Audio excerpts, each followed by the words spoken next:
The following podcast is a W2M Network original production. Visit W2Mnet.com for all of our other great podcasts, plus news, reviews, articles, and opinions from the worlds of wrestling, video games, football, and entertainment. What time is it? I'm here to stand up for wrestling. I am here to give the fans a voice. If you're not watching the promotion right now, you're missing out on something I think that could possibly shape the future of wrestling, and I mean this wholeheartedly, for the next 5 to 10 years. Nobody can touch me. Nobody is better than Adam Cole. This company is still existing if they have to do this at the 11th hour to make sure that they run these tapings. I thought TNA was going to be different, and I guess not. This is truly the Kevin Owens Show. Pentagon Jr. is the wind beneath my wings. The only thing that we get at 10 for sure, maybe at 11, is Ken Shamrock showing up. Ever since Nikki Bella ruined my pay-per-view debut at SummerSlam in Brooklyn, New York this summer, in front of my hometown crowd, sold-out arena, I could not have been more excited for that opportunity, but I had a target on my back, and she ruined that. Not only for me, but for my family, and it's pathetic. So that thirsty Kardashian wannabe, she's so worried about me, the princess of Staten Island, when what she should be worried about is walking the red carpets in her stupid designer clothes, and it's stupid. So you know what I'm going to do? I'm going to end Nikki Bella's career once and for all this Sunday at No Mercy.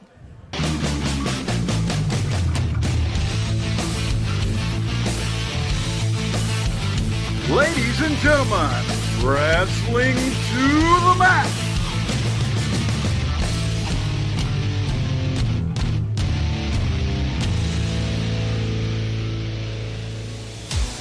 And your hosts, Gary Vaughn, Sean Garmer, and Paul Leeser.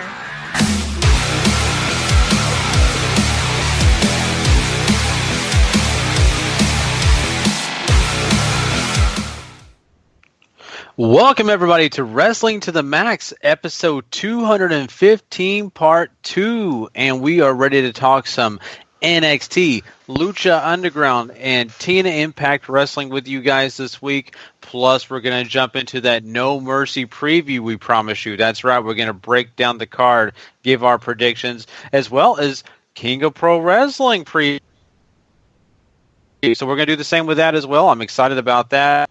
I've got two great things to do with this show and previews. Plus, we're also going to crown a Superstar of the Week. You don't want to miss that. So we've got a lot of stuff on this show to cover, a lot of great stuff that we can't wait to jump into. But before we do that, we just want to let you know, hey, if you're not checking us out on the W2M network, you're missing us out. Because guess what? You've got a lot of stuff on there that you're going to want to love and enjoy, because you're missing it if you're just checking us out through maybe, the internet or something else. You need to go find us on and subscribe to the W2M network. Plus, if you want to find us online, go to W2Mnet.com. That's the place where you can find all our podcasts. You can find Paul's show. Paul does his own show. And of course, we also have some other written things there for you guys to read and enjoy. So you don't want to miss any of the content we have available on the site for you guys. No Mercy Roundtable. And of course, Yes, the No Mercy Roundtable. Thank you, Sean. That's going to be awesome as well. I can't wait. So we're going to predict it on, give our predictions here, but trust me, you're going to want to read the written form. It's going to be a lot better. Plus, we've got a lot of other great things on that site. But I'm your host, Gary Vaughn. The guy you just heard is Sean Garmer. So what's going on, Sean? Survived the hurricane, it seems like, even though luckily it missed me here, so. Unfortunately, I know it hit pretty hard in other places, so hope they'll see more safe.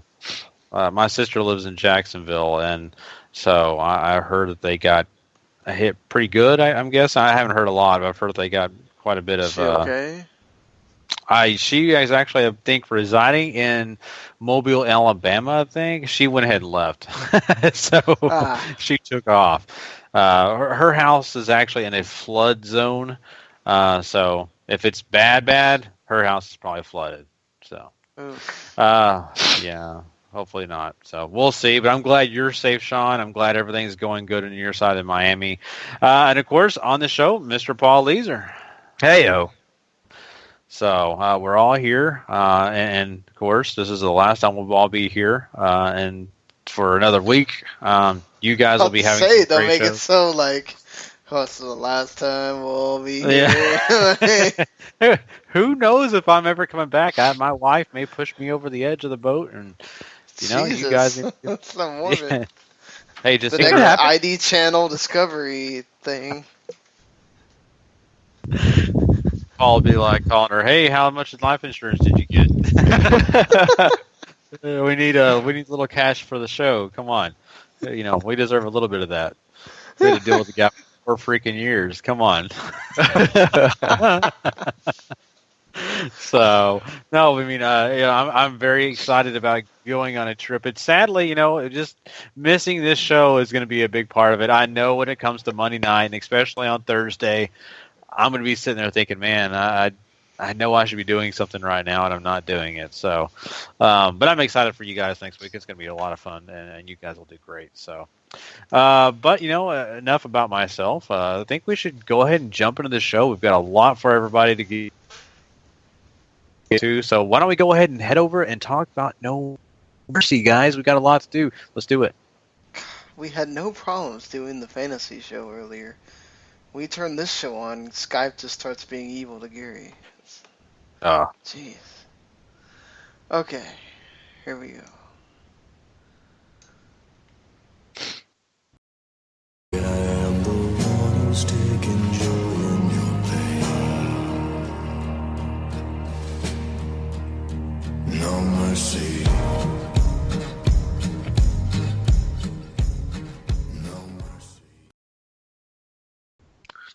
All right. Well, hopefully you can hear me now clear. If you can't, I apologize. I don't know what it is. Every time I get on this show, we turn it on, and all of a sudden the sky blows up. I can't figure it out. It's it might karma. be the time frame. Skype just decides it wants to be shitty at 2 in the morning. It's like, dude, start your show earlier. Sorry, man. Things. Anyway, let's talk about this No Mercy card. And, what's going to be exciting is that we are going to have a few people that we have not seen on SmackDown, especially when it comes to pay-per-views. And that, of course, one guy that I think is going to be the pre-show. I believe they're going to have a couple pre-show matches here, at least one, I know for sure. We are actually going to have Jack Swagger facing off against Baron Corbin. And this is going to be an interesting one. What do you think? Who you got here? Honestly, I wouldn't be surprised if we get no pre-show match because 8 matches, 3 hours. Either way, I mean, Baron Corbin goes over here, right? He kind of has to. Yeah, I mean, I wouldn't be surprised if they go to like some kind of no finish either, because do you really want Swagger to lose? He just debuted. You're trying to make him feel like he's something different. Baron Corbin hasn't really been doing anything, so they could try to continue this. I'll say a no contest. Yeah, fair enough. And you bring up a good point, Sean. With Jack Swagger just now being a part of this roster, you would think they would want him to get on the winning way. But Baron Corbin, man, they've been in love with him. I'm just going to pick Baron Corbin. You may be right on the no contest, but I'm just going to pick Baron Corbin. Let's talk about Kurt Hawkins. He's going to have a match, and we don't know who his opponent is, at least from where I'm sitting. I've not heard about anybody, but, he will have somebody. I think it'd be great if it was Chuck Norris, but I highly doubt that. What do you think? I mean, there's no way Kurt Hawkins lose to anybody he'll be facing anyway. I mean, you don't want to kill a man on his debut by putting him up against Chuck Norris, Gary. That's just unfair. Oh, man, that's true. The roundhouse from hell. I mean, it's got to be Jobby McJobertson who he's facing, right? So Squash City for Mr. Kurt Hawkins. Yeah, Kurt Hawkins winning. You think? I don't know. My early prediction now is they have the guy with no chin show up and wrestle Kurt Hawkins. What do you think? I can't believe I forgot his name already. We've been on Raw a couple times. And so, anyway, that guy might be the one you see here. So anyway, plus, I hope they still have some Kurt Hawkins isms somewhere in this card. I hope at least one. So moving on, let's go ahead and talk about Nikki Bella versus Carmella here. And, this feud has been kind of actually decent, even though I've been, hating on Carmella a little bit. What do you think? I mean, is this going to be for Carmella, or is Nikki going to win the first time out? I don't know. I guess it depends on where you go from here with the main women's title feud, if you keep that going, or if it's sort of a one and done thing to get a defense under Becky's belt so she can move forward. I'm gonna go. I think Carmella gets the win here with some cheaty McCheaterson ways. Well, we're 2 for 2 on the Mc something so far here. You're making me hungry here, McDonald. No, what? I feel like we need to go get a Big Mac or something. I'm hungry too, so that's probably why I'm thinking that right now. But I think Paul's onto something here. Carmella winning would be a good thing for her. She needs to get a big win, even if it's by cheating. That helps her, and I'll go with that. I'll go with what Paul said. Carmella wins. Yeah, and I'm going to tie in my choice with the fact that we do have another women's match on this card, and I don't believe the evildoer, the heel, is going to win that one. So I'm going to go ahead and say Carmella does win this one. And the other match that I'm alluding to, of course, is Becky Lynch, the Women's SmackDown champion, will be facing off against Alexa Bliss. And I just don't see it. I don't think Alexa Bliss has a chance. I don't think she does either. I don't think that's really the point, though. They need her to go out there, have a killer match. Becky's the person to do it with, kind of put her on the map a little bit, and you'll have Becky go over. Yeah, Becky's got to win this thing. I don't see Alexa winning here. This is mainly to, give Alexa some prime time, and Becky looks good in her first title defense. Let's talk about Bray Wyatt, and he will be facing off against the Viper himself, Randy Orton. And, we have kind of talked about on the show, not thrilled about how they've been going about this. But, in the end, it could work out. I don't know. Do you think at the end of this is going to work out? Who's your victor here, Paul? God, I mean, I really want it to be Bray. I really, really want it to be Bray. It's not going to be Bray, though, is it, guys? It's going to be Randy. Oh. Somehow, some way, it's going to be Randy. It's going to be Randy. I would say that even though he did come back at a Raw house show, they had him come back at a house show for a reason. Doesn't mean that he's necessarily going to go to that show. Could this be the time for Mr. Luke Harper to show up and perhaps add something here? And maybe that's a way that Bray can win and nobody looks bad, but I have a feeling that you're just going to have Randy Orton win. Let me say this. If your thought process on Harper comes true, I'll be happy. Compared to what I'm afraid of. And I really don't think it's going to happen, but I'm just going to tell you my small little fear. And that's, we saw Bray Wyatt once again mentioning Sister Abigail. I sure hope they don't have that come to life, especially in this match. I just think that that's going to wait longer, somewhere more important. I think Randy Orton does win this, but it wouldn't surprise me if we didn't have some kind of freaky shenanigans take place where maybe Bray Wyatt disappears or something, some kind of magic trick. I don't know. But I think they've got to tie in what they've been playing on SmackDown, and that is, of course, on the whole supernatural stuff. So we'll see. I think all three of us can agree, though. Randy Orton probably is going to be the one who wins this match. Let's talk about another one that, it's going to be a big deal who wins or loses, and that's The Miz versus Dolph Ziggler. The Intercontinental Championship is up against Dolph Ziggler's WWE career. I don't know. I'm a little bit of loss of words on this one, who I think can win. I think I'm still where I was whenever we talked about SmackDown this past week, is I don't know if I care really who wins or loses. I know we're gonna get something really awesome here. I know it's gonna be something great. Gun to my head, I'm gonna say the Miz retains. I think the Miz is going to retain too. I don't think you build up Miz and do all this and then have Dolph win and it kind of undercuts everything you've done with him. I think you have to have him end the career of Dolph, and then this puts some mega heat on Miz. Whoever is the next person to challenge him and have a substantial feud and then beats Miz, I think you can get the crowd behind him just because of that. So that's a big deal. They have a really good shot at making a big thing out of the IC title and out of Miz here if they have him win this. Yeah, and I think the Miz is so great with that Intercontinental title. I think that's the biggest reason I'm going to go ahead and say he's going to win and retain his championship.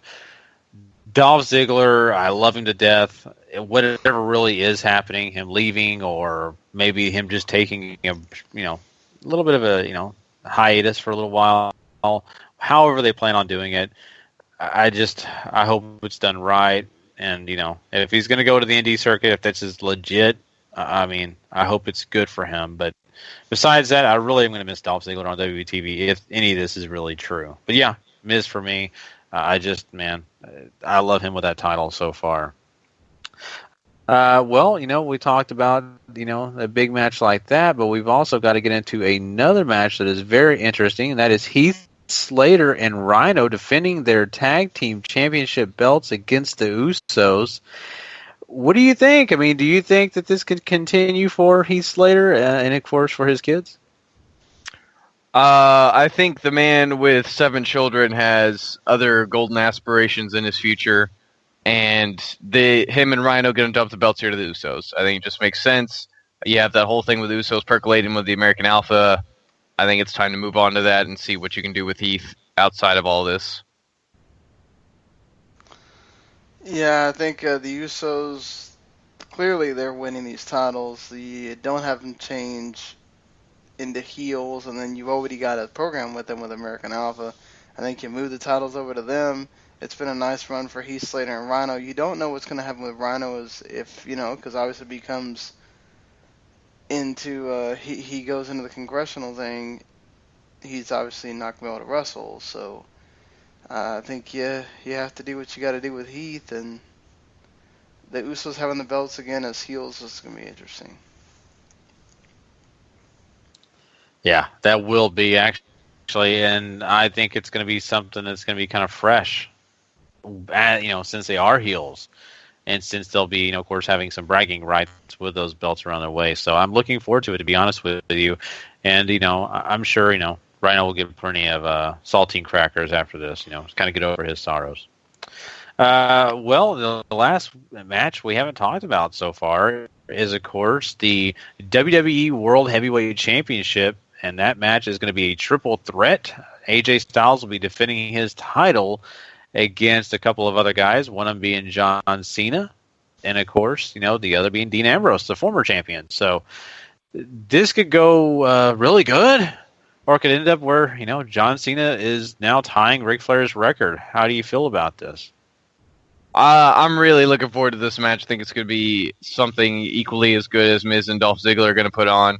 That being said, AJ Styles walking out still your WWE World Champion. There's no reason to move the belt yet.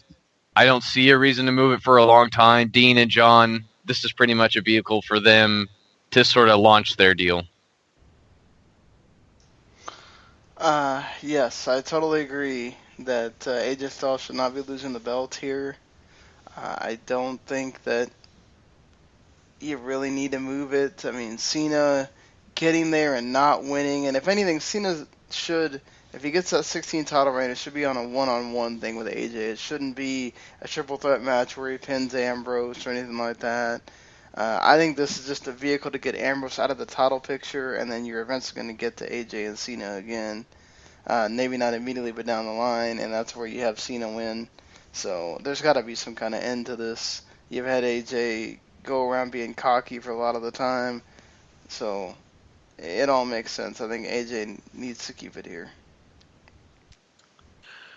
Me too. I agree. AJ Styles has got to keep this championship. I think, down the line, it's going to come to a point where he's going to be safe enough to lose that belt. But I think right now, if you want to make AJ Styles even more credible, you've got to give him a little bit of a run here with that belt.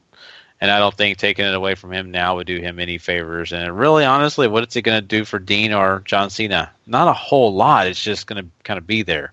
So I think this is in a good place, and AJ Styles is going to be my pick to win this match as well. That is, of course, your No Mercy preview. Sean, I think are you guys going to still try to do the No Mercy review show? We should. As far as okay, awesome. I'm just double checking it. We had not talked about that pre-show. I didn't want to throw it out there. Then you'd be like, Paul no, is off, and so the four of us should be around. Sweet. I hope. Good. Well, if anything else, guys, just know this. You have a review show for you Sunday night. If no one else is on the show, it will be Paul and Sean. Patrick Ketz is usually always there. He's great at being on the show. And, of course, I would hope that Harry Broadhurst can be a part of that as well. But, we'll see. But anyway, making that note, it is time for us to jump into some wrestling news. Yeah, and we have a lot of interesting tidbits here you don't want to miss. Plus, don't forget later on, we're doing a few other reviews like NXT. We'll also be talking Lucha Underground. You don't want to miss any of that stuff. And now, let's jump into some quick hits. Hold on. If I can find that there. It's time for wrestling news. Quick hits.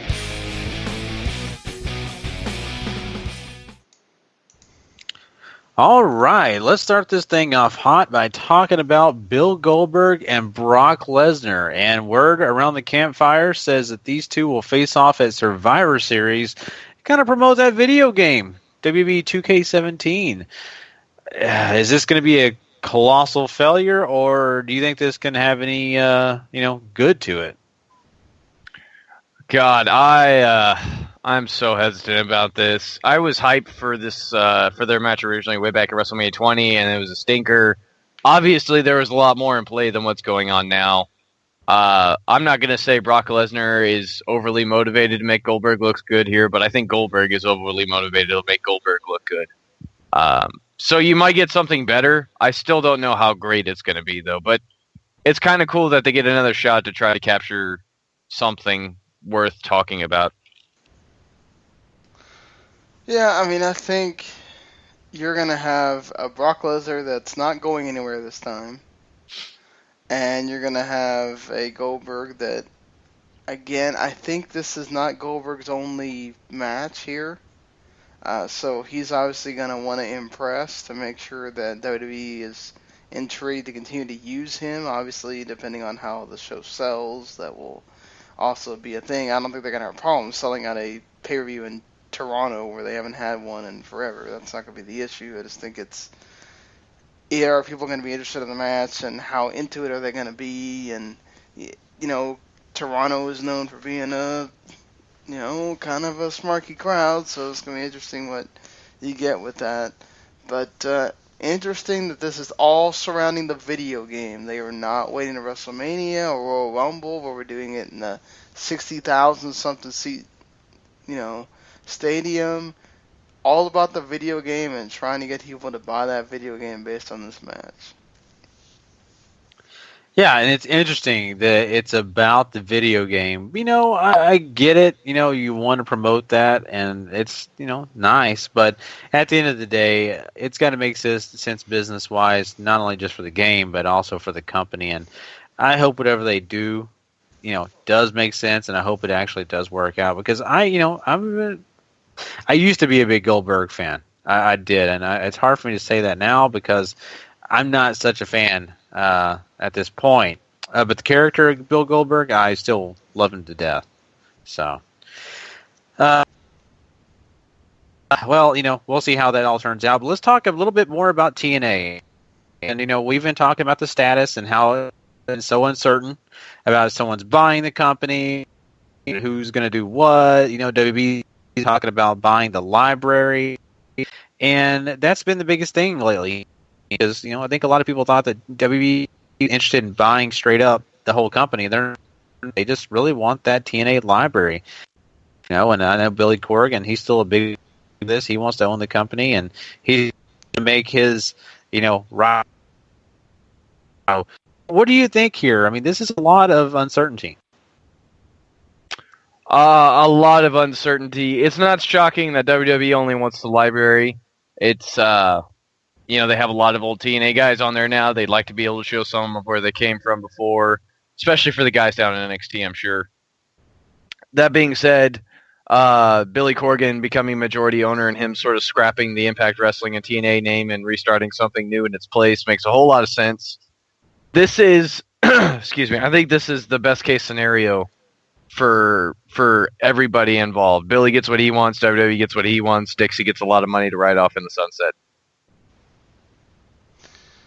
Yeah, we'll have to see if this is actually what happens, because, Dixie's going around denying it, and Bob Ryder and a few other guys. But, Bob Ryder's the same guy that Spike had already announced that they were canceled, and he was still going around saying it wasn't true.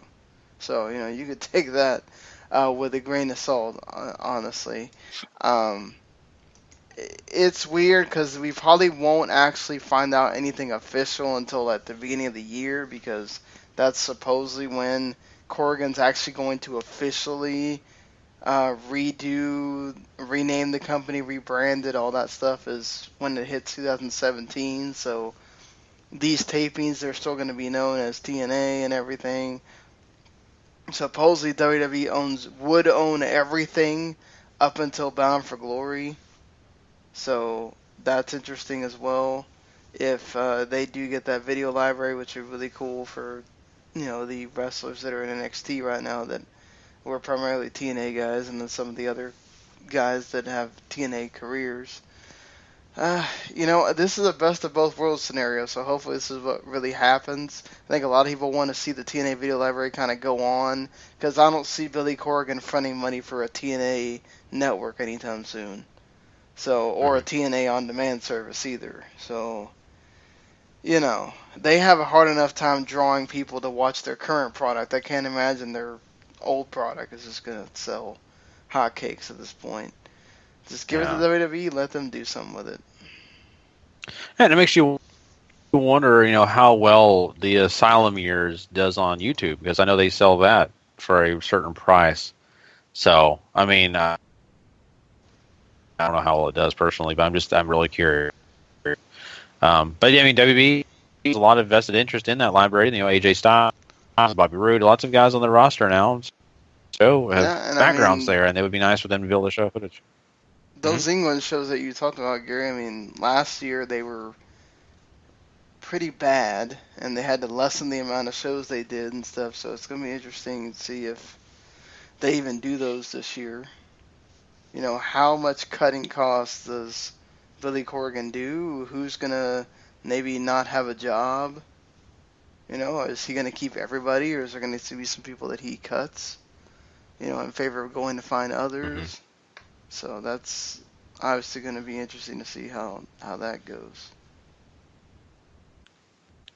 Yeah, definitely. And I'm, hoping that whatever decision they make, it's the best for TNA and it works out, because I personally have enjoyed TNA. Yeah, sure, there's things I don't like, but for the most part, I've enjoyed some of the, things when it comes to, of course, Decay and the Hardys and all that. And of course, there's been a few other little parts of the shows that I've been kind of interested in. So hopefully they stick around. I don't want them just to be sold and then thrown away. That's just my opinion. Well, let's talk about Dave Meltzer. His opinion and what he thinks and says is indeed going to happen is Sasha Banks versus Charlotte in a Hell in a Cell. So, Paul, your prediction, it looks like it's coming true. I think we had talked about this maybe being the case even before I brought it up last week. But it's still, if it does come true, that's very cool. It's a whole new ground that these two girls get to break. And like I said before, there's no better feud that WWE, I think's ever had before to really capture what this match could be and make it into something special and memorable and all that good jazz. It's interesting that both of the Hell in a Cell matches will be undercard matches. They will not be the world title because the other one's Roman Reigns and Rusev. So I do appreciate that they've used the longer feuds to be the ones that are in those Hell in a Cells feuds that I don't know that Roman and Rusev sort of deserves it in the same way, but you can make a case for it. I've said it before, Sasha and Charlotte now get to. What sucks here is that show's in Boston, which is Sasha's hometown, so imagine her getting to win the title there. Would have been a lot cooler and a bigger moment, I think, as far as you can kind of build that up as this is a big moment for the women getting to be in a Hell in a Cell match, and then also Sasha winning the belt. But I guess defending it is equally just as fine. I'm just one of those, again, I'm not a big fan of, she already won the title on Raw, why does she need to win the title on Raw again? But Raw is a little bit more important than this pay-per-views right now, so I guess I can kind of understand that. But this is a cool thing, really cool thing for the women. Yeah, definitely. I agree. And it's going to be, once again, something groundbreaking that I think is going to go down in the annuals of something big in this rivalry. So it's going to be exciting. Let's talk about some controversy going on with, guess who? Alberto Del Rio. I know. We keep talking about him. It's, once again, a controversial issue. We knew about his stabbing. We talked about this, past Monday. And we got into it a little bit about, how sad it was, what's going on here. Now we're getting some reports that there's a possibility of, maybe some self-inflicted wounds. I don't know. This is interesting, Sean, because, we're hearing different accounts of this. Yeah, I talked about it. I think I might have talked about it with you guys off air, that there was people in a group that involves, older wrestlers and guys that we know, like Tom, and they're speculating about did he stab himself? Are these injuries fake? And the fact that the San Antonio police doesn't have a single report about any stabbings, that raises a big red flag. Like, why wouldn't anybody call the police? Especially if you have witnesses there. You're not going to call the police? Like, that's a bit strange to me. I mean, yeah, fights happen and sometimes the police don't get called, but this is a bit weird, supposedly Paige was there and all that stuff. It seems just really weird to me. Yeah. Gosh. What do you really say about this? Del Rio being Del Rio? It's you shouldn't really have to lie about stuff like this. If you didn't want to work for AAA, you shouldn't have signed a contract. There you go. Yeah. I agree. It's so weird. If you didn't want to work for them, why do you sign up for all these dates and then you pull out from a bunch of them? But you'll make sure you work the What Culture show that just happened yesterday. So, in England of all places. Yeah. It's kind of crazy. I don't know. This whole thing is, it's interesting that, again, it's just like I don't want to hear any more about it. I know that may sound a little stupid, but I get being interested in these guys' lives and everything they've got going, but then again, thinking there's so many more positive things going on right now. Why focus on them so much?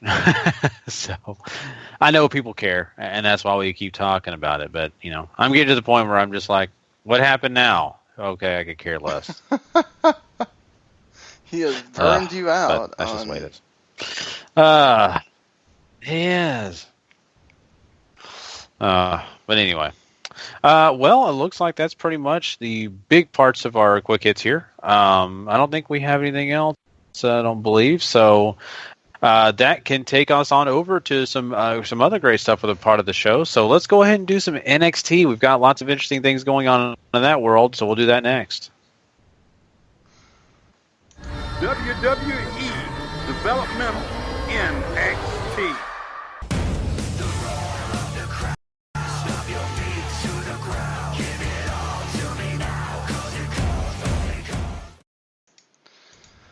I do have a couple of things that, first off, Bryan and Daniel Bryan and Brie officially are having a baby.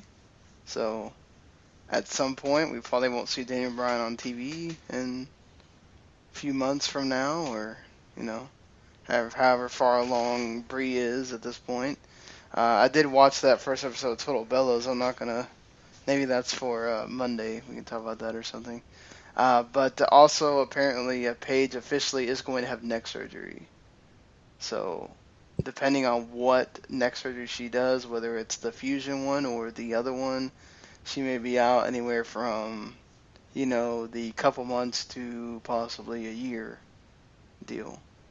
So, I know we haven't seen Paige in a while because she's injured, but that's another reason why we won't be seeing her probably for a long time after that. Kind of sucks for her.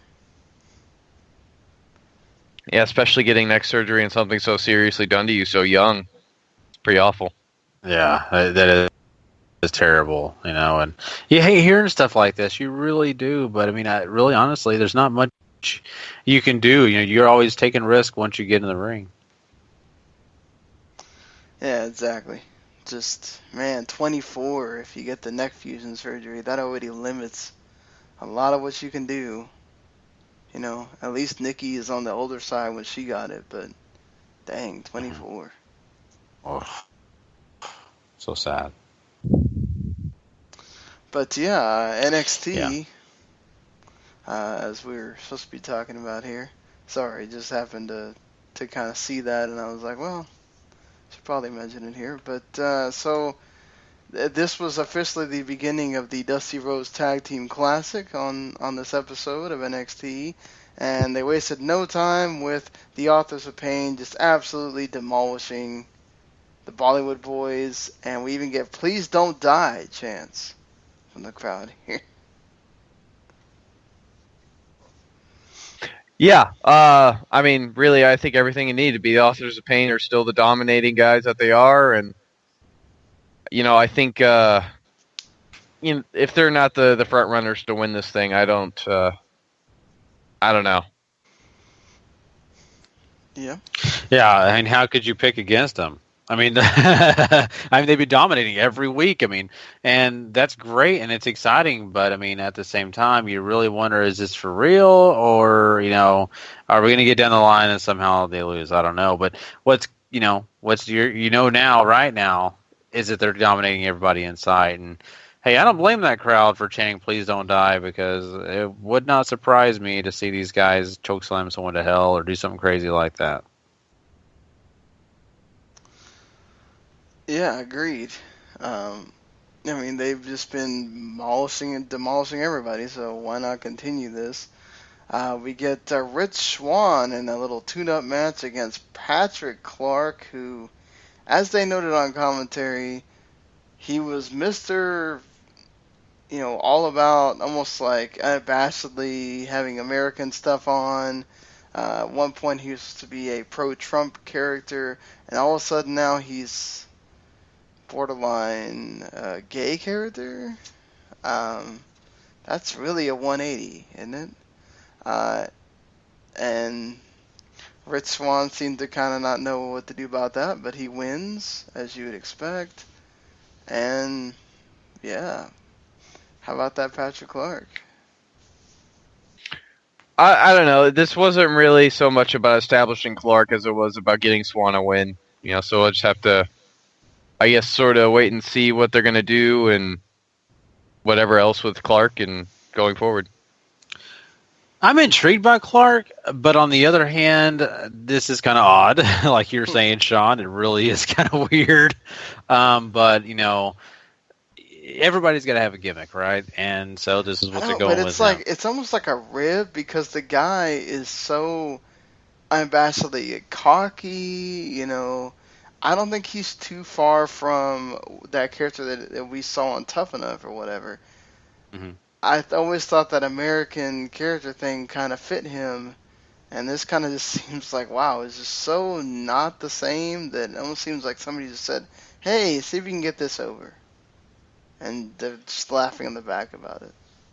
Maybe a test. Maybe they're testing this kid out to see if he'll listen to them and not question everything. Maybe that's what that's all about. I don't know. If he's making decisions behind the scenes that he wants to purposely do this, or he has some involvement when it comes to creative, I question that heavily, especially if this is the result. But outside of that, I kind of feel like this is a test for him to see, how for real is he about wrestling in WWE. Yeah, very true. That's possible here for him. So we get some time for Peyton Royce, who we haven't seen in a while on NXT. She gets a little... they have officially put Peyton Royce and Billie Kay sort of together as a tandem. I don't know if we're going to see them tag teaming, but they're at least around each other. And Peyton Royce and Billie Kay kind of make fun of Liv Morgan, even making fun of her accent for the way she lost to Asuka.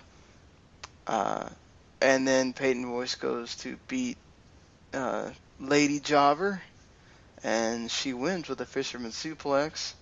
Thought she looked good here. Yeah, I'm all for this pairing. I'm all for Peyton Royce going over. I think these are the two girls you're going to build up sort of a similar situation that you have with Emma and Dana Brooke before they got called up. So I guess they're going to be the next targets for Asuka before she moves on to Ember Moon. Yeah, I mean, and that's fine. I like to see this women's division on NXT develop, and you're getting a chance to see these new talents. And, of course, with people like Bayley, Emma, people like that gone, now you can do that. And so this is what we're getting, Yeah. I totally agree with you that the Peyton Royce thing is... I'm glad to see her back on TV, so... she was missing, and she was sort of a key part of this whole transition into the new women's division. So good to see her back, and that they can move things kind of forward now. As I mentioned, Dusty Rhodes Tag Team Classic stuff happening now, so you get some promos with some of the wrestlers that are going to have matches in a few weeks, in a week or at least two. You get Bobby Roode and Ty Dillinger, and Rude's just sitting here doing the glorious thing behind Ty Dillinger the whole time. It's like, and he sings his song, and we find out that they are called the Glorious 10. We also get a fun thing with No Way Jose and Rich Swann, and they're asked about how'd you guys decide to be a team, and No Way is like, man, I know Rich Swann knows all about them hard times, like Dusty Rhodes would say, and that, Swann wants to let everybody know, can you handle this? And Jose is like, no way, Jose. So they had some fun with that. That was some fun stuff. And Sanity is officially debuting next week, so we'll get to see at least part of them. I don't know if we'll get to see all four in the group there. But before we get to the actual main event, they did have a Dan Matha debut, the generic white muscle dude, only for Samoa Joe to come in and whoop his ass so he can tell William Regal that, hey, time is ticking, and I told you I was going to destroy everybody that comes in that you bring in here that's new, and Joe holding up his end of the bargain so far. I really love the Joe thing. I was a big fan of the Glorious 10 promo and all the tag team promos that we got to. So all firing on all cylinders here for NXT at this part. Yeah, I agree. These tag teams are funny. They're doing the little shtick, and it makes sense to me. So I'm enjoying it. I really do. But I want to say this. I think this is a really cool way for NXT to basically have a guy beaten down. They did that whole little vignette last week about how this big, strong guy, he's going to come in, and you're thinking, oh, he's going to be a dominator. He's going to dominate people. First thing you see, him get the crap kicked out of him by Samoa Joe. What does that do?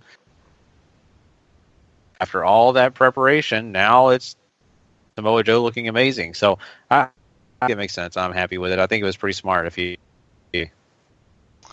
Yeah, I got no problem with that either. All I kept seeing in these videos is pimples anyway. So I'm just saying, like, they just kept going up. It's like, man, there's a lot of pimples there. just get some proactive or something. I don't know. Yeah. Okay.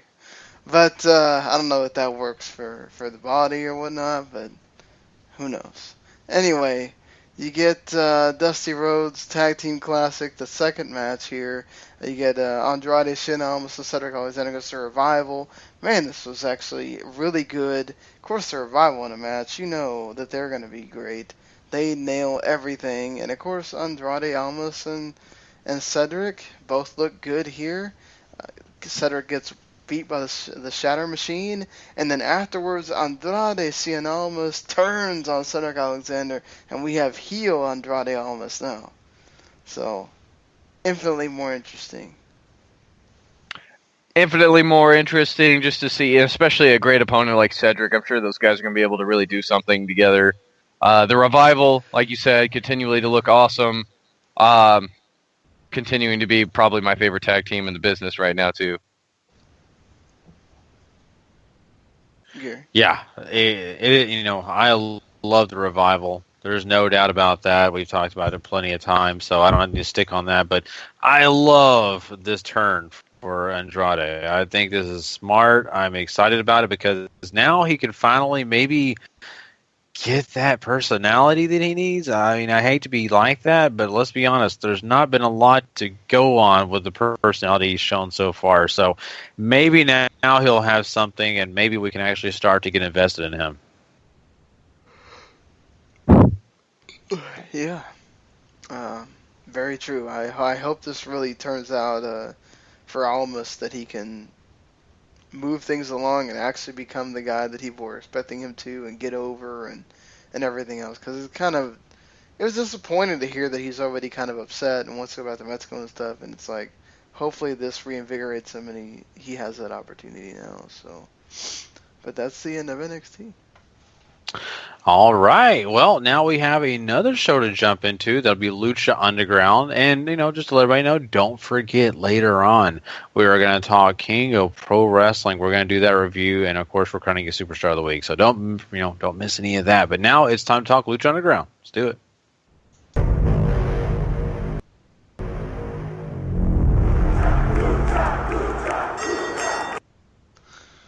All right, Paul.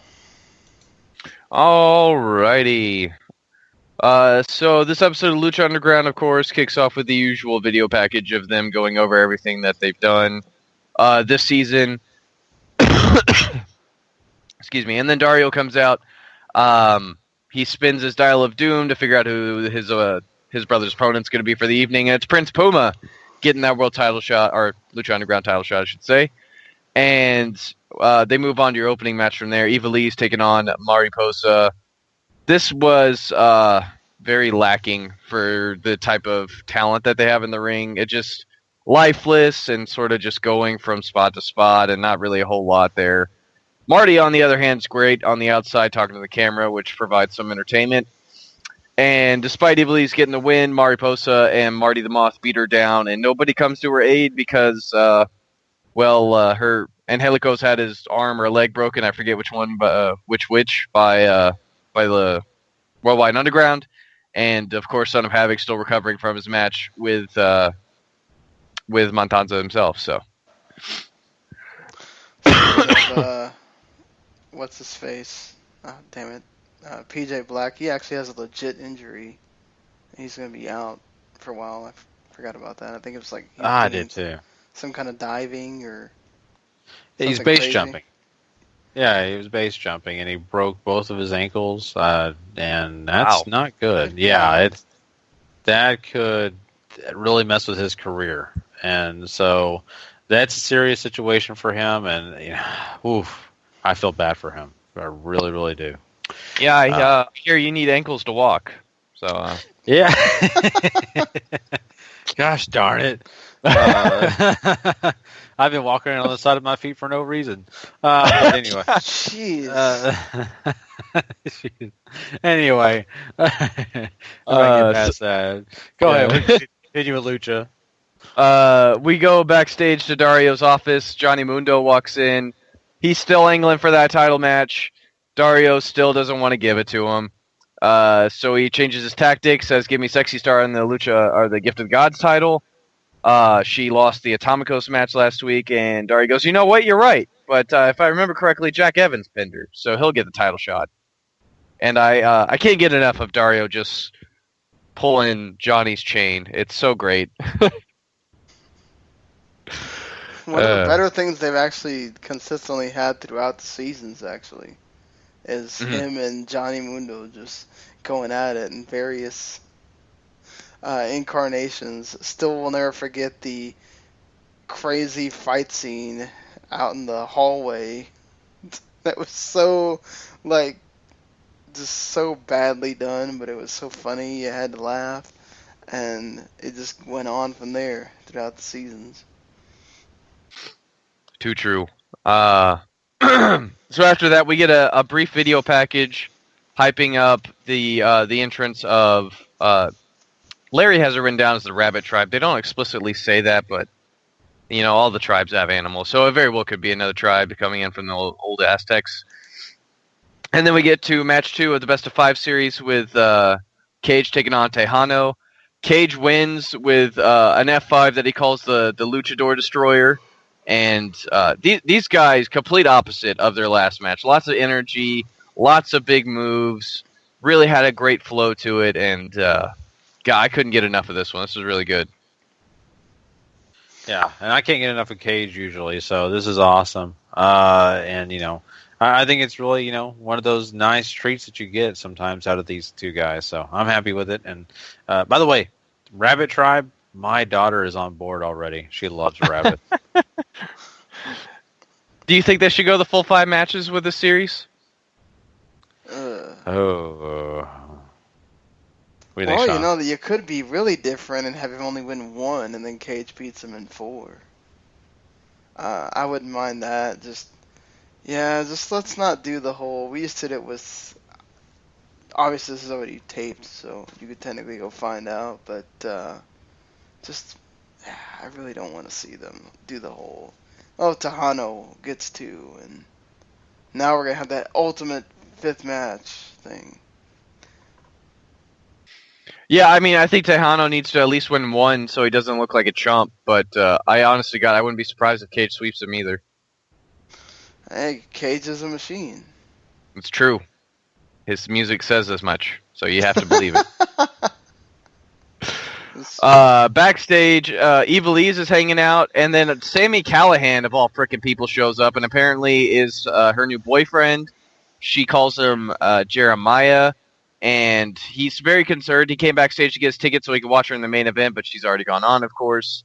And he wants to get revenge for her, seeing as she got beat up, and Evilise is like, "No, I can take care of myself."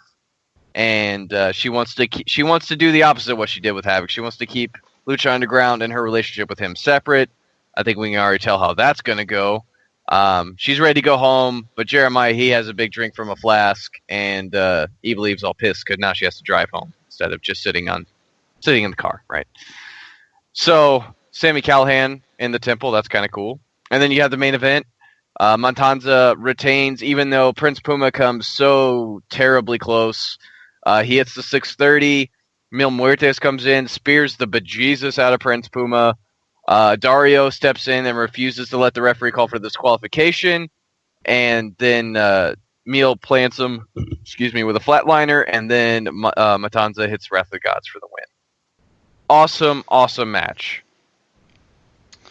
I agree with the awesome match. I do want to say, I appreciate that Evilise is not one of these women that has to have, like, the hot guy, whatever. She's picked some rather normal looking dudes so far for this show. It gives everyone else hope. Right? That's I mean, you can you could be 250, 300 pounds and sitting in front of the TV and like eating your bagel bites and thinking, my God, I got a chance.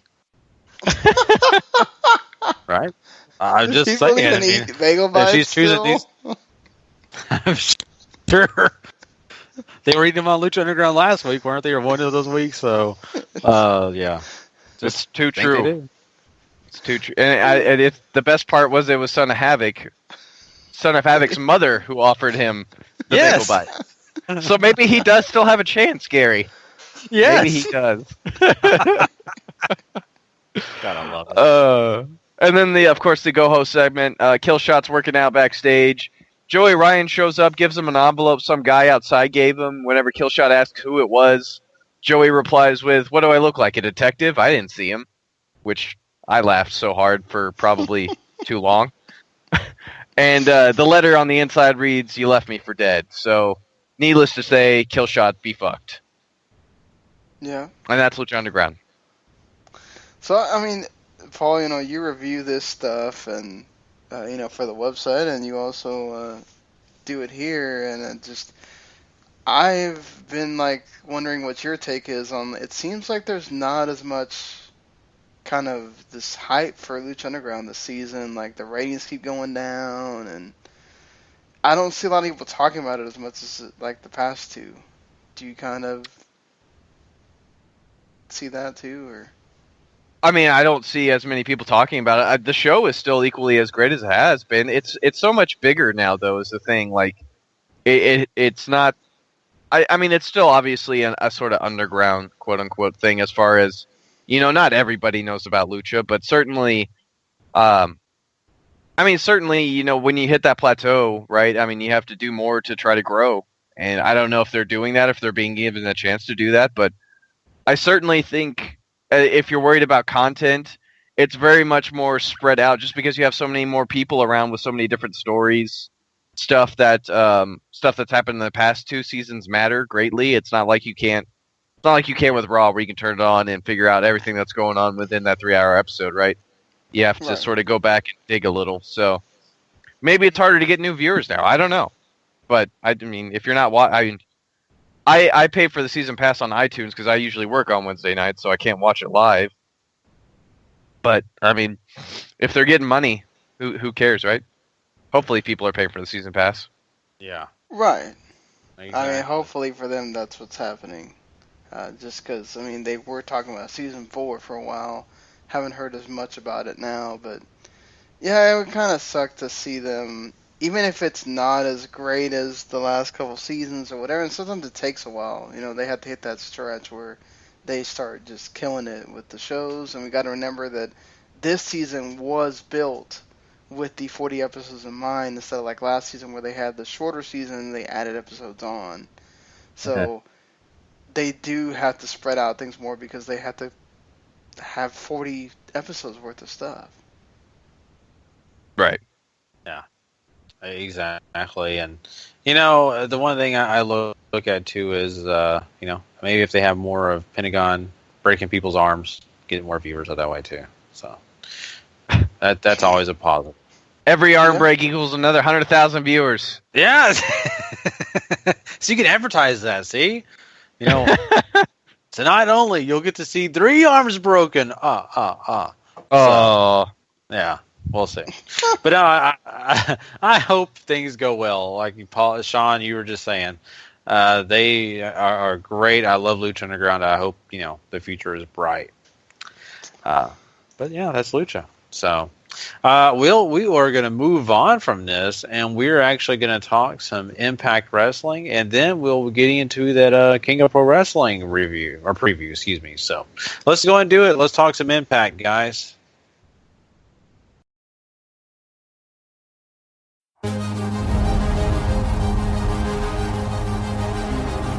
TNA Impact Wrestling.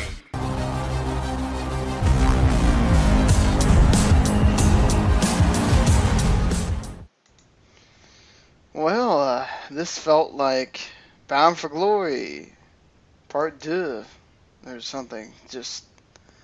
We're just redoing stuff from Bound for Glory, which is really weird. But, do what you gotta do. At least, we're already defending titles the next night. It seems like they were really trying to go for please get the ratings, which I guess I don't blame TNA. They really do need those. But hey, we started with a match last week, so this week we can't start with a match, guys. Not in TNA land. We cannot do that. So, Lashley is out because, he's the number one person in the company, and, he's the best. And, well, of course, you can't be going around calling yourself the best in wrestling and thinking that you're just going to be the only guy out there to agree with that, So Aaron Rex comes out to, basically talk about the Grand Championship and that, he's the man. And, God, please don't start the he's the man and I'm the guy and he's the dude and all that stuff. Please just, let's not do that. Gail Kim also comes out because, hey, why not, right? And Broken Hardy's come out. DJ Z comes out. For God's sakes, just all the champions gotta come out here. And then we find out there's going to be a Team X Gold. That's going to debut on this evening. And in fact, that is going to be the first match of the evening after we get through this. Apparently, Team X Gold is trios teams where the rules are strictly enforced. And thank you for not telling us anything else, TNA. That's what the fuck does that mean? I don't know. Apparently, with TNA, that's what we do. And then we have this Team X Gold match. This is DJ Z, Mandrews, and Braxton Sutter against Marsh Rocket. I don't know if it's Marche or Marsh, but Andrew Everett Marche. and Trevor. There you go. Trevor Lee, and you get the face team winning with DJ Z on it. So, hey, you get a good match here. What is this again? We need a direction. Matches with vague rules and whatever else you're enforcing isn't going to cut it. I mean, you got to get these guys doing something. You have the Grand Championship, so now you got to have matches with rules all the time. I mean, I guess, but these guys need character. I mean, you got to do something with these guys. They're just wrestling, and that's great. This is a fun 5-minute rush to the finish line. But where's the booking? Where's the attempt to make us care? I got none. I didn't give shit. DJZ wins. Woo. Man. Yeah, I agree, though. DJZ winning is, I guess, special. But that's about it? No, it's not special at all, let's be honest. It's okay. But, yeah.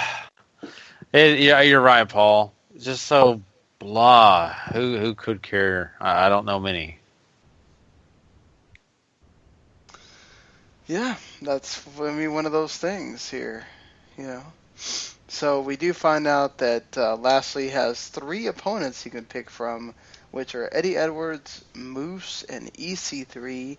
And in fact, Paul's close personal friend, EC3, has a Eli Drake's Fact of Life segment with Eli Drake.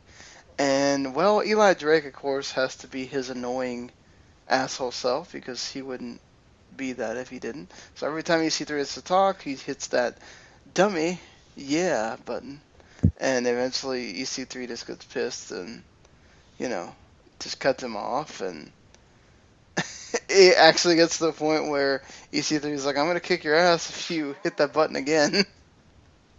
And so we get this little standoff here, but hey, at least they made this sort of segment work. I kind of enjoyed it. I mean, Stop the Presses is an Eli Drake Fact of Life I actually enjoyed. Maybe it's just because it had EC3. Maybe it's because Eli Drake actually was quite good on the microphone. Maybe it's because TNA is actually booking a feud that has a lot of sense behind it. EC3 was given everything. Eli Drake sort of had to fight for everything and still isn't really respected. So now he wants to target EC3. That's all the sense of the world you need. Yep. Yeah. Very true. And, Eli Drake, I'll be honest with you, is growing on me. I don't know if I mentioned this last week or when I mentioned it, but he really is. And just once again, I'm enjoying what he's doing. Yeah. And so we find out that Maria is pissed at Allie because, Allie gave up the whole fact that she's actually medically cleared. So Sienna is going to wrestle Gail Kim for the Knockouts title to kind of correct that. And we also find out that Madison Rayne, who also happens to be married to Josh Matthews, is out there doing commentary for Knockouts matches now. Hey, did you know that during the TV tapings, there was people chanting, "Fire Josh Matthews," and "Josh Matthews sucks," and "Josh Matthews is terrible," during the tapings? Just letting you know how much Josh Matthews is terrible at his job. And he proves that throughout this show. But, he does that every show, so it's fine. And we get a 3-minute Knockouts title match, which, hey, it's a Knockout title match because we're just doing it, right? Yeah, Gail Kim and Maria's feud seemingly will not die, and boy, I kind of wish it would. And now they're going to have a no DQ match. You ready for this? No. At least that's all I need. At least we get more with Allie with her not wanting to slap Gail Kim. So there you go, I guess. Yeah. Well, yeah, there you go. That's about it. I mean, Allie, I'm really waiting for her to finally get to be to the point where we want her to be, and that's to be the ultimate babyface in this division. But it's taken forever to get there. Yeah. Then we get seriously, why are we doing this again? Didn't the Hardys just win the Great War? Why are we having a TNA Tag Title Wolf Creek cage match? And seriously, we need to promote freaking Wolf Creek that bad, we got to put the damn name of the show in the cage match. Okay. Whatever floats your boat, TNA. Look, this was good, but seriously, this is where I miss the segments that weren't actually part of the match from Pound for Glory, because it really shows you sometimes when you just have one of these brawls, it's just not as interesting. But that's just me, maybe. I mean, I agree with you. The fun part about the Broken Hardys thing is the over the top craziness, and you got a little, like, Matt gets a chainsaw in this, which is kind of cool, right? But we've seen that before. Everything else is just sort of what you'd expect in one of these big weapons brawls, and it's not overly entertaining or anything like that. It has nothing on what they've been doing as far as the Great War or Delete or Decay goes, Yeah, I agree totally. So, aside from this, we also have Cody Rhodes and Brandy Rhodes. Oh, excuse me, it's Cody. He's not Rhodes, but Brandy's allowed to be Rhodes. This is so weird. Anyway, Cody hypes up TNA, saying that they're a game changer. He's a game changer for the game-changing company. And we're going to hear that again a couple more times, because I guess they have to have their own shtick.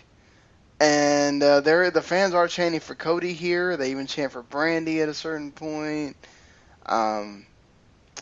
He says that, he pulled out his list and said, well, he has Mike Bennett on it.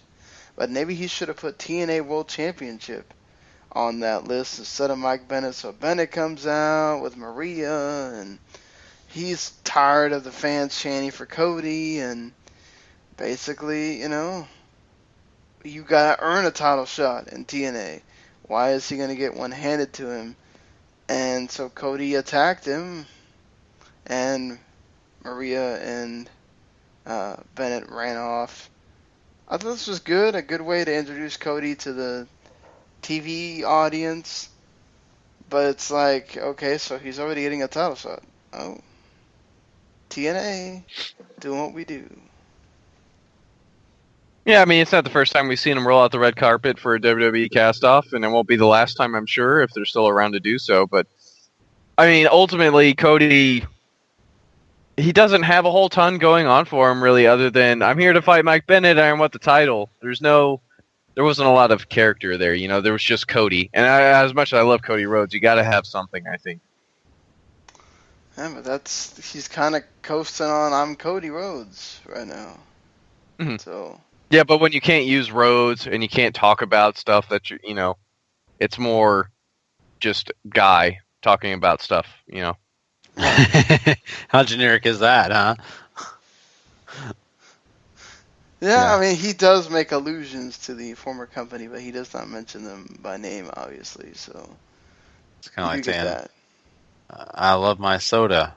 This nice red can with this cursive writing looks delicious. Damn it, Gary, just say Coca-Cola already. What the hell? I know, right? My lawyer will not allow me to. So Aiden O'Shea, he still is with his company? Okay. Is just standing outside of Billy Corgan's office because Maria's coming up there to say, basically announce all these things about herself and that she wants to talk to Billy Corgan, and O'Shea kind of tells her that, look, you're not the leader of the Knockouts anymore. And Aiden O'Shea is basically the muscle guy. So that is his role in this whole thing. Maria, I guess we find out even though she's not champion anymore, she's still not leader of the Knockouts. So I love how Dixie went back on her word on that, I guess.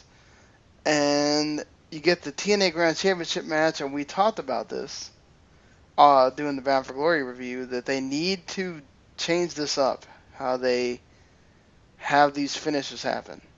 I still don't like the fact that Baron Dax beat up Aaron Rex a heck of a lot more than a 30-27, and we're still not reflecting those in these cards, but whatever, TNA. But then Aaron Rex just makes Baron Dax tap out with a minute into the second round, so at least it didn't last very long. Yeah, I mean, I think this is probably the most Baron Dax has ever got to do in TNA ring, so there's that. But I didn't have a problem with it. It's a quick display of the Grand Championship, Yep. And then we also once again get to hear Aaron Rex now say that they are changing the game, guys, with this Grand Championship and with Cody and everybody else being here. And that, man, I wasn't expecting that match, and this is why I'm so great. And, okay, still feel like you're phoning it in, but that's okay. That's just me. And they actually have a little bit of an overrun on TNA this week. This match went about 8 minutes, and you get Eddie Edwards being chosen by Lashley. Because he'd already beat him before. He'd already beat all these guys before, obviously. Or not Moose, but Eddie Edwards is supposed to be the easy choice. And Lashley, Eddie Edwards had offense in here, which is good. He looked good here. Lashley actually went for the spear, but Edwards hit the jumping knee, and he won. And you get the craziness here with Eddie getting the shocking ending. So, what do you think? Is this Eric Young all over again, or is this, you feel like they're going to do something with Eddie Edwards? Boy, I don't know. I get what they're going for. It's shock value. Eddie Edwards is a great wrestler. It's somebody who you can sort of make like this. And especially when you don't know when Davey Richards is supposed to come back or anything like that, it sort of helps that. But I don't know. I would have liked at least some stronger booking for Eddie. Second, runner up and then a replacement for the Grand Championship match, which wasn't really all that great. He didn't have any momentum going into this.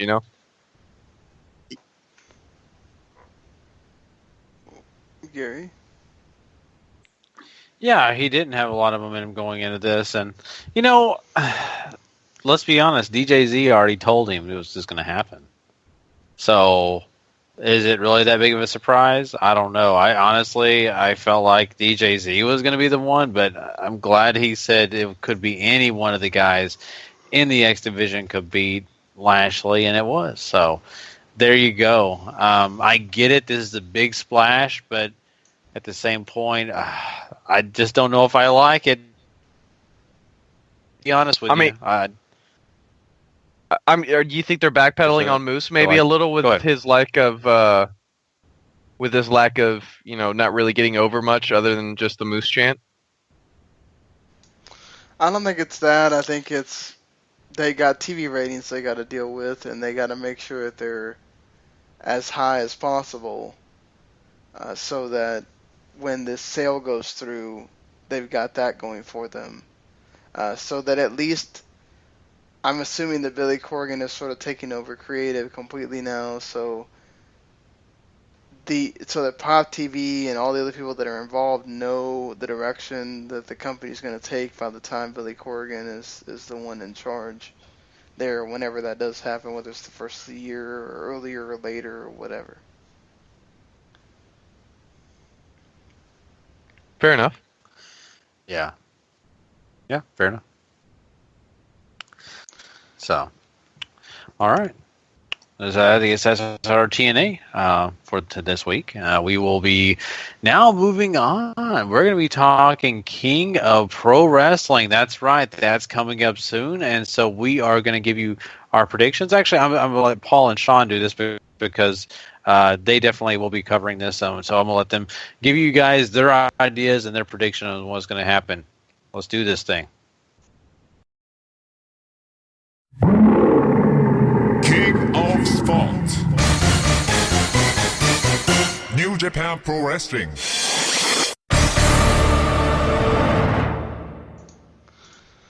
All right. Well, King Pro Wrestling, one of their bigger shows of the year here. Their seminal October show as well. Of course, big card with several championship matches going on here. We previewed the card before. We didn't get to make predictions or anything like we're going to do right now. So we have Tomohiro Ishii and Yoshihashi and Will Ospreay, Chaos going against Bullet Club, Adam Cole, the ROH World Champion, and Bad Luck Fale, and Yujiro. I don't know, Team Chaos, or Will Ospreay will probably get pinned by someone. So you're going Bullet Club? Yeah. Yeah, I mean, we still have that big match for Fale and Okada, right? I don't think that one's happened yet. No, or did that happen at Destruction? Okay. So, I mean, I'm sure they're going to want to build to that. I would certainly hate for Adam Cole to take a fall here.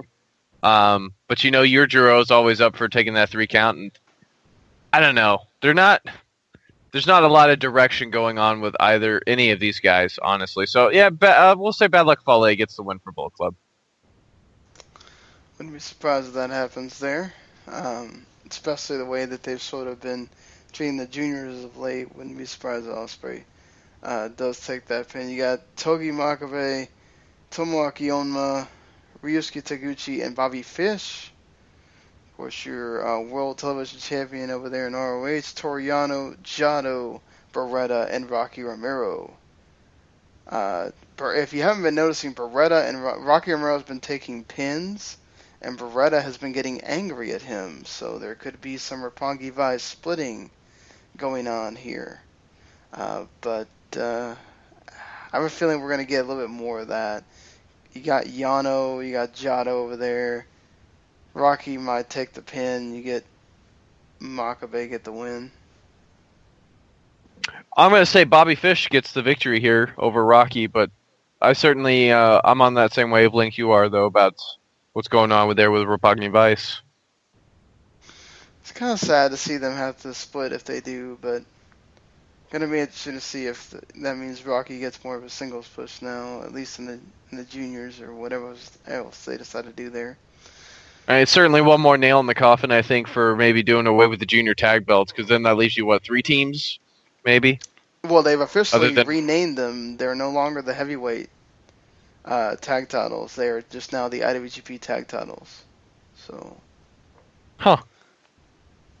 they won't do away with the junior tag titles, but we'll see. I don't know. This is funny. So you get Yuji Nagata, Satoshi Kojima, Hiroshi Tenzan, and Manabu Nakanishi going against Team Noah of Goji Ozaki, Maybach, Taniguchi, Kazuhiko Nakajima, and Masaki Tamiya. God, I wish they would do something with like replacing Taniguchi with somebody, but it is what it is. Didn't Team Noah win the last one? I think so. I'll say Team New Japan wins this one. I'm gonna stick with Team Noah here, and I'm a big Go Shiozaki fan, so I kind of hope he gets the victory. But Nakajima sort of has also been a catalyst in this, so I'm saying one of them pins the old tree there, Nakanishi. Fair enough. And we go on to the IWGP Junior Heavyweight Tag Team Championship match with the Young Bucks defending their titles against Ricochet and David Finlay Jr. Now that Matt Sydal was actually removed from the country. I don't know what he did exactly.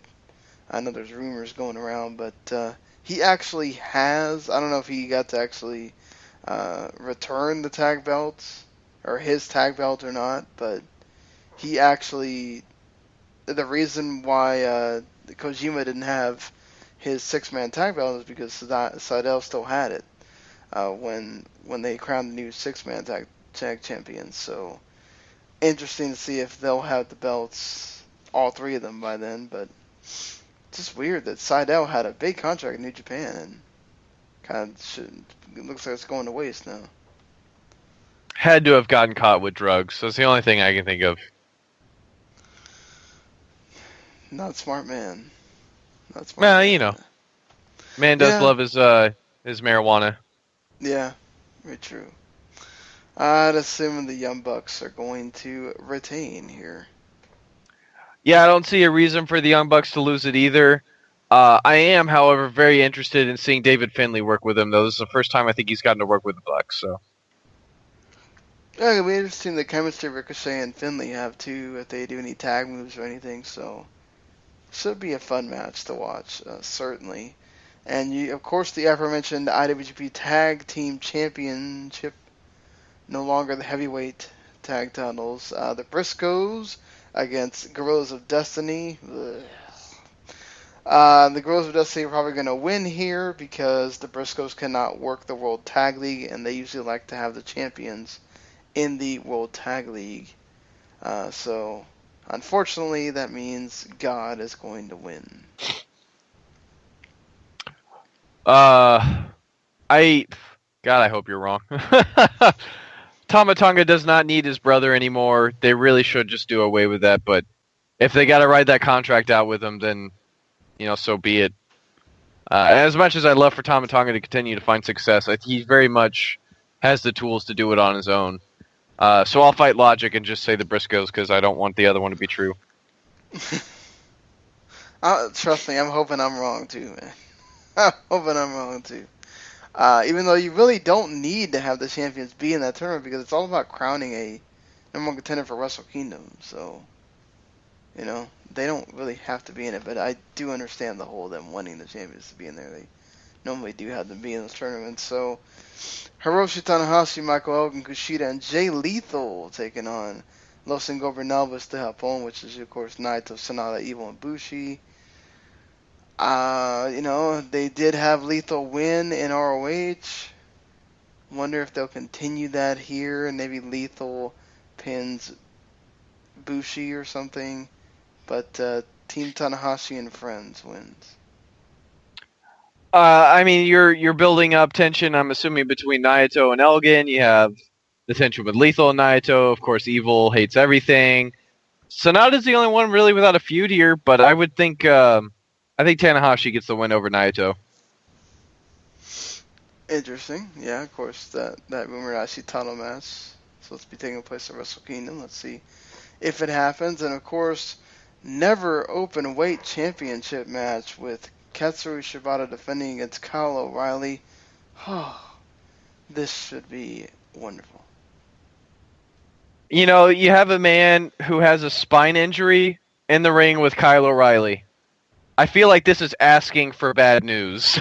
That being said, I really don't know how much do they like Kyle O'Reilly. Do they like him enough to put the never openweight title on him? Because I think that'd be a big move. But at the same time, does that ship sail on Shibata this early? I don't think it does.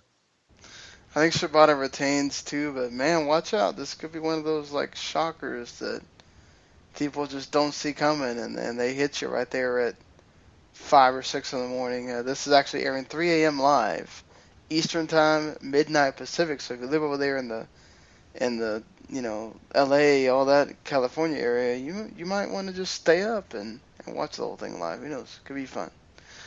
So you get the Tokyo Dome, the number one contenders match here with Kenny Omega taking on Hiroki Goto. Goto, of course, was in the final of that match and lost. I have no idea why you would give him another opportunity, but I mean, it also makes sense why Kenny Omega told him to go to hell. But he does get the title match here. I do not see Goto winning this.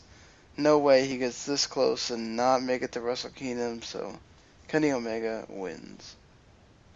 Doesn't he still have to defend that contract another time, too? Probably will defend it against Elgin at Power Struggle, I'm sure. Yeah, I would think so, too. Yeah. Yeah, I mean, there's no reason for Omega to dump it here to Goto, but if they can capture that G1 magic again, I sure would be up for another encounter like that. I hope so, too. You wanted it to be that good. Let's hope they can do it that way. Speaking of capturing the magic, you really hope that this IWGP Heavyweight Championship match can capture the magic between Kazuchika Okada and Naomichi Marufuji. I'm hearing some people talk about Naomichi Marufuji pulling the upset here, but I think I have a feeling he won in G1, but he's not winning here. I think Okada retains. Yeah, I don't think he's winning here either. I certainly expect them to make us think he's going to win very often throughout the match, though, and make you question it by the end, because I think it's going to be one of those 30-minute epics. And but Okada's going to go over, and with the earlier match, I think he go 1-1 between the Noah New Japan stuff. But if they do put that belt on Marufuji, holy you know what, right? Because that whole place is going to burn. Yeah, that whole place is going to be having a riot. I mean, that would be insane. And, don't forget Okada is in that Tiger Mask show.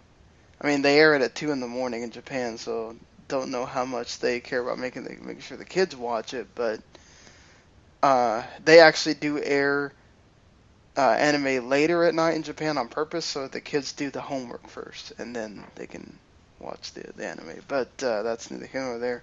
I would assume that they don't want Okada losing here, but I'll say this, nobody better than Okada at the closing stretch. So like Paul said, they're going to have us hanging by a thread to see who winds up winning with that.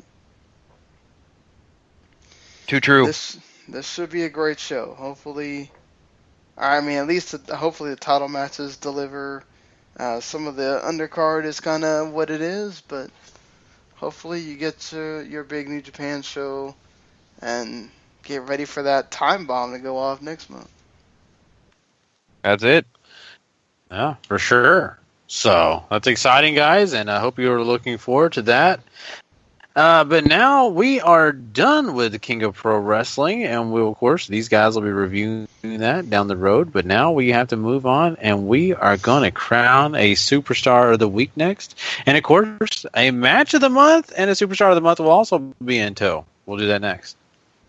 I should note that show is on a Monday morning, so we'll be covering it as part of the regular Monday night, Tuesday morning show. Just letting everybody know. So Good. Here we go. Superstar of the Week. Superstar of the Week.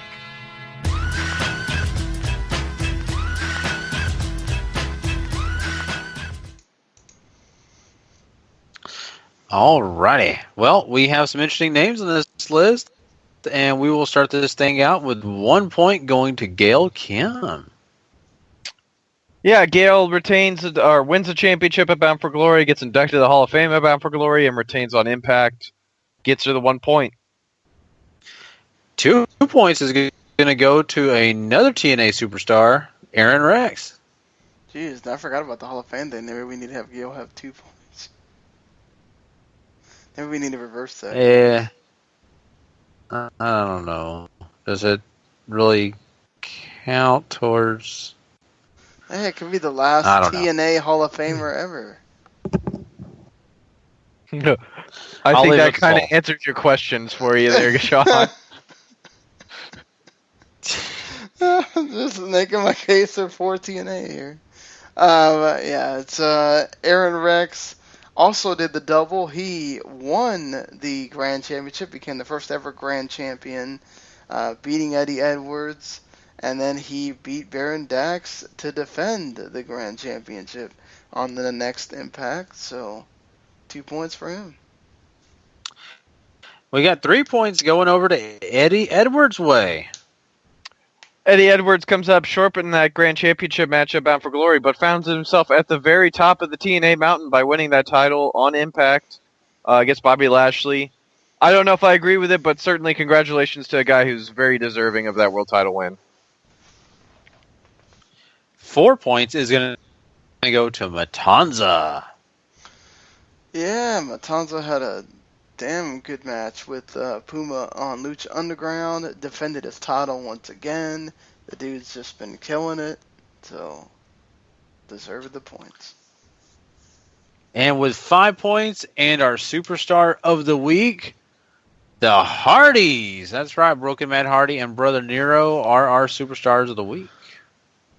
Yeah, we really just can't get enough of these guys, and they win the Great War over at Bound for Glory. By far the best thing on that card, and then they come into Impact tonight and win again. And for some reason, the Wolf Creek Cage match, because that had to be a thing. But either way, Matt and Jeff Hardy, you guys killed it. Very true. Well, there you go. That is our superstar of the week. But now we have to talk about our superstar of the month, and that is Matanza. Wow, Paul. You got the points definitely for that, huh? Yeah, he had 9 points across October. Usually because we rate him pretty high for the title defenses, plus the guy, it's just impossible for him to bad match, I think. But yeah, like TJP had 6 points. You had a couple other people at 6, but nobody came close to touching him. And what a month. I mean, the Dial of Doom certainly playing to his favor here, Sean. Yep, certainly. Having that Dial of Doom and getting to defend titles and actually have, your great matches, that helps you in these things. And we have a match of the month to get into, and boy, we had a few good ones here that we really were debating on, but there was one match that it just squeaked in. I mean, let's just be honest, almost the last day it was able to get in, and we decided on it. It was, of course, the ladder war that they had on Ring of Honor, All-Star Extravaganza. I mean, woof. The Young Bucks did such a great job, but so did these other tag teams. Yeah, I mean, this is the first time since April we've all been consistent about what should win match of the month, so certainly says something. I gave it 5 stars in my review. The Young Bucks, The Addiction, the Motor City Machine Guns, they absolutely killed it. Pretty much a giant middle finger to the TLC classics of WWE's heyday. Yes, for sure. And, I think both Larry and Meltzer gave it the 4 3/4, which basically makes it to like a wash with Paul. So, that if between the three of them, if they're all giving it that high praise, that means you need to go watch that match. Like I need to go watch that match and enjoy the hell of it because you're going to be amazed. Yeah, you're not lying, and this is something that everybody needs to go check out if you have not seen it. It is amazing for sure. So definitely go do that, and that is our superstars of the week, month, and of the month. I guess it's superstar of the month too. We got 2 of them. But there you go. How exciting has it been? It's been a blast, man. I've enjoyed myself, and I hope you guys have too. We've had a lot to talk about this episode, and of course next week. These 2 guys, Sean and Paul, will have plenty more to get into for you guys. Of course, don't forget No Mercy Sunday night, right after the show. be looking for that big show, which I'm sure it'll be Wrestling Unwrapped to the Max, and you don't want to miss all the stuff because hopefully Patrick Ketz will be a part of that show, Harry Broadhurst. It's just going to be a great time, so you don't want to miss that. Plus, there's lots of stuff going on the network. Sean, you want to kind of give some stuff what's going on? Yeah, this week in the NFL is back because they're doing the Chinese Arena Football League is now back, and so they're doing that before Arena Football comes back. And they had a cool interview with somebody that works for one of the teams over there as well, so you might want to go check that out if you're interested. And the video game show, I think, should be tomorrow. We coming back. And, of course, we already did the fantasy football show. We got to do the one football show after we get done here. And I think all the other shows have been on point. So I think we got a full roster of podcasts out there for you. And, make sure you check out on Sunday. Yeah, definitely. So we want everybody to, have a chance to check everything out. So please go do that. And, if best way to go do that is the W2M Network. And, of course, you can go find us at W2Mnet.com. Well, guys, I know it's been, a lot of fun. And I'm so sorry that I won't be here next week. But I'm excited for you guys.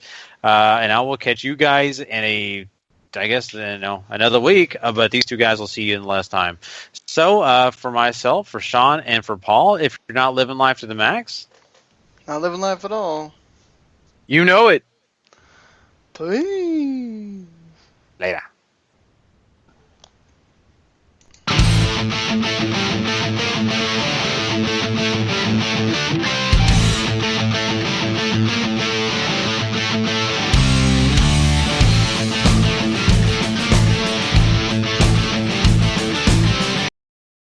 The following podcast is a W2M Network original production. Visit W2Mnet.com for all of our other great podcasts, plus news, reviews, articles, and opinions from the worlds of wrestling, video games, football, and entertainment.